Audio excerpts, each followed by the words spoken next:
Hello my dear friends, you're on the Military Summary channel, and this video we're going to discuss the most important events that took place during the previous 12 hours. We have lots of very interesting updates, so let's start.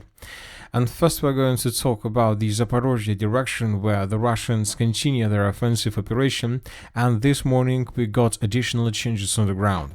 According to several pro-Russian resources, by the morning of the 27th of July of 2025, the armed forces of the Russian Federation managed to establish complete control over the village by the name of Plavny. So the Russians forced the Ukrainians to fall back from this area, and the Russians managed to get the southern part of the settlement of Stepnohirsk. Furthermore, the same sources reported that the Russians managed to answer the third micro-district of the Stepnohirsk. So this territory also was taken by the Russians. Currently, we have no proofs of this report, but once again, a very reliable resource published about this. As of the beginning of the 27th of July of 2025, most likely there are very heavy clashes for this territory. If the Russians are able to force the Ukrainians to fall back from this area, this is going to become very powerful stronghold, very powerful foothold for the armed forces of the Russian Federation for further offensive operation. I'm not sure whether the Russians are going to move further in the northern part of the settlement of Stepnohirsk, but most likely the Russians will move further in the eastern and the northeastern directions with the purpose to take as many as possible tree lines and fortifications in these pockets and to get as close as possible to the city of Orechov from the west and from the northwest. Now let's move further and let's discuss the situation in the South Donetsk direction and the Dnieper area. According to information we have, the Russians, after a very short operational pause, continue offensive operation further in the western direction. Now it's getting more or less clear what exactly the Russians are going to do next. During the previous 12 hours we got this video published by the Russian sources, and here we can see how Russians were attacking the settlement of Velika Mikhailovka. More precisely, in this video we can see how Russians were attacking the bridges and supply and support roads that Ukrainians used to support their forces in the direction of the Russian offensive operation. So now let's return back to the map for the better understanding of the situation. So we have a river of Volcha, very huge problem for the armed forces of the Russian Federation. This is approximately the way how the river of Volcha goes from the east in the western direction. And as you can see, this river basically cuts this territory into two pieces. The northern one, it's the main part of the Dnieper region, and the southern part, it's mainly the Zaporizhzhia region and the most southeastern part of the Dnieper region. So, and if you remember, during the previous months, the Russians destroyed bridge in the vicinity of Andreevka-Klivtsovo. We're talking about this one. A few days later, the Russians destroyed bridges in the vicinity of Ivanovka. So it seems that the Russians are trying to cut completely the Dnieper region from the Russian forces. And now the Russians destroyed bridges in the area of Velika Mikhailovka. This is the first bridge that was destroyed during this video that we've just watched, and these are the second area that was attacked by the Russians during the same video. So now it seems that the Russians are trying to cut Ukrainians to the south of this river from supply and support, and this means that most likely the Russians of the group of forces east will continue offensive operation further in the western direction along the river of Volcha until they get the settlement of Dobropolye and until the Russians get the settlement of Gulyai-Polye from the northeast. So this is exactly what the Russians are going to do probably during the next month or two. At the same time, the Russians continue their offensive operation for the settlement of Novopavlovka, and several neutral mappers added additional changes on the ground according to reports that we got yesterday. If you remember, according to information we have, the group of forces east yesterday managed to secure the village of Zelený Gai completely. So we had a video published by pro-Russian resources about this. In this video we can see how Russians raised flags in different parts of the settlement, and today we got additional changes on the ground based on this video that were published by additional neutral mappers. Currently there are also very heavy clashes for these pockets to the southeast of the settlement of Novopavlovka, as you can see. Despite the Russian progress on the ground along the entire line of combat contact, they still have some problems and some issues with this pocket. So the Russians we see are trying to cut this area completely and to force the Ukrainians to fall back, but at the same time we see that Ukrainians continue showing fierce resistance. Now let's move further and let's discuss the situation in the Pokrovsk agglomeration. Currently there are very heavy clashes, and as we discussed during the previous 2 days, the most important clashes are taking place in the southern part of the city of Pokrovsk. Today we got some videos from this area and I would like to discuss them in detail. So let's take a look at the first video, and here we can see the consequences of Russian attacks that took place during the previous days. This is exactly the southern part of the city. This is exactly the gates of the city of Pokrovsk that the Russians are trying to enter from the southern part of the city. As you can see, there are lots of high storage buildings. This is a huge problem for the Russians, and the only way how to move through these high storage buildings is to destroy them and to reduce them to ruins. And this is exactly what the Russians are doing right now, trying to destroy as many as possible and to force Ukrainians to fall back. Furthermore, during the previous 12 hours, we got this video, and here we can see the consequences of clashes for the southern and the central part of the city. As you can see, the city is covered with smoke. There are lots of fire. There are very heavy clashes. Both the Russians and the Ukrainians are now not ready to give up and to fall back from the area, because the city of Pokrovsk is a vital city for both the Russians and the Ukrainians.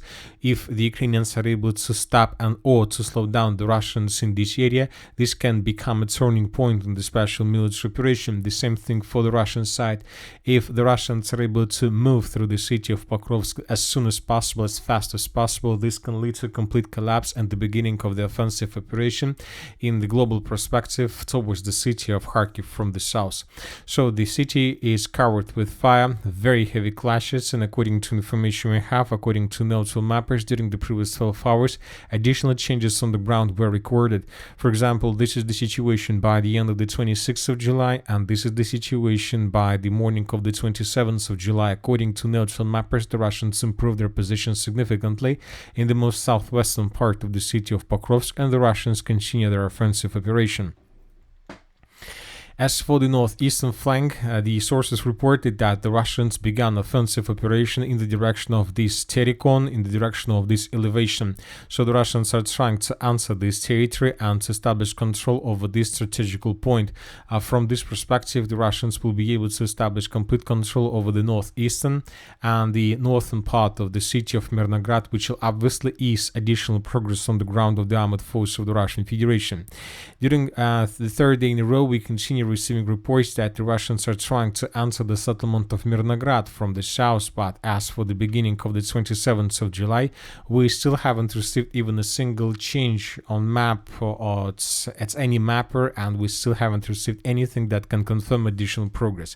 So let's wait and see. Obviously, these days we're not going to get lots of updates because there are very heavy clashes. It's like the situation when a wall of Russian army is fighting with the wall of Ukrainian army, and it's just it's required several days before somebody will be defeated, and then we're gonna see additional progress on the ground.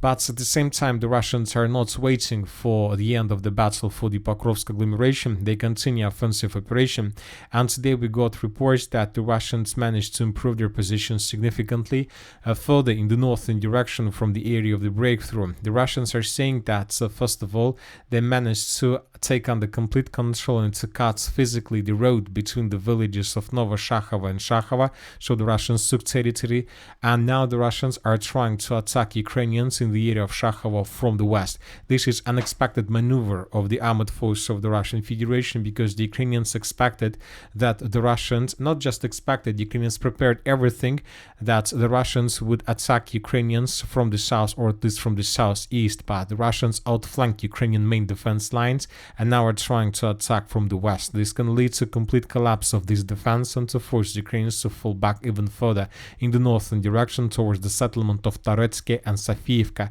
and this is already a very short distance to the settlement of Drushkovka. If Russians are able to get as close as possible to the settlement of Drushkovka, like this way, the Russians will be able to cut Ukrainians in the city of Kostyantynivka and its contingent in Koldron. During the previous 24 hours, the Russians carry out several airstrikes in the area of Drushkovka. The sources reported that several ammo depots and warehouses were destroyed. Now let's talk about the Kostyantynivka. The most important updates these days are coming, as usually, from the southern part of the Kliban-Byksky pocket. The most important updates is coming from the western flank of the Kliban-Byksky water reservoir. We are talking about this small square. Today we haven't received any map update, we haven't received any geolocation, but telling the truth, very reliable resource. Would like to point your attention once again, very reliable resource published information that the Russians managed to break through Ukrainian defense in this area and to cut the pocket completely. So the Russians are saying that during the previous 12 hours they managed to establish complete control over this territory, and I would like to remind you that just yesterday we got reports that the Russians secured Yablunovka, Alexandra, Kalinova. Today we got report that the Russians established control over this dense network of the fortifications, and the Russians are saying that they managed to create a cauldron, not like encirclement, not like something like wishful thinking. The Russians managed to establish complete control and to cut Ukrainian cauldron in the area of Katerinovka and Kliban-Byk. Furthermore, the sources are saying that during this period of time the Russians were improving their positions and intensifying their offensive actions to the southwest of Katerinovka with the purpose to pin down Ukrainians and not to allow them to react on the Russian offensive further in the northeastern direction. The Russians are saying that now the Russian soldiers are trying to dig in deeper in this area because now Ukrainians realize the situation, the critical situation they appeared in, and the Russians are saying that during the previous 12 hours the Ukrainians made significant number of counterattacks from the city of Kostyantynivka towards the square with the purpose to restore control with the city of Kliban-Byk and with the village of Katerinovka, but the Russians are saying that during the previous night they managed to repel every single attack that was carried out by the Ukrainians. So we believe that these coming hours and days we're going to receive lots of updates from this area, and most of them are going to be about complete disaster for the armored forces of Ukraine in this area. Now let's move further. Let's discuss the situation in the area of the city of Siversk. As we discussed yesterday, the Russians improved their position significantly in the Serebryanka forest. Today this information was confirmed by additional mappers. So it seems that the defense of the armored forces of Ukraine on the territory of the Serebryanka forest is collapsing. Most likely the Russians are about to improve their position significantly and to force the Ukrainians to fall back completely from the central eastern parts of the Serebryanka forest, and the Ukrainians would be forced to stick to the river of Siversk and Donetsk, Yampolovka, Yampol, Dronovka. So the Ukrainians are about to lose control over the most important part of the forest, and they're about to leave this area completely. There are still very heavy clashes, and most likely the clashes are going to continue, but it seems that a turning point in this battle we have already passed. As for the northern directions, during the previous 24 hours we haven't received anything special, just regular activities. The Russians are bombing and attacking Ukrainians. We have just small update on the ground in the area of the city of Volchansk. The Russians, according to pro-Ukrainian mappers, managed to improve their positions a bit to the east of the city by taking under control additional forest belt. And that's it for the short video. Military Summary channel reminds we condemn any violence in the world. Thank you for watching, subscribe to my channel, put your likes, join my Patreon, and have a good day. Bye bye.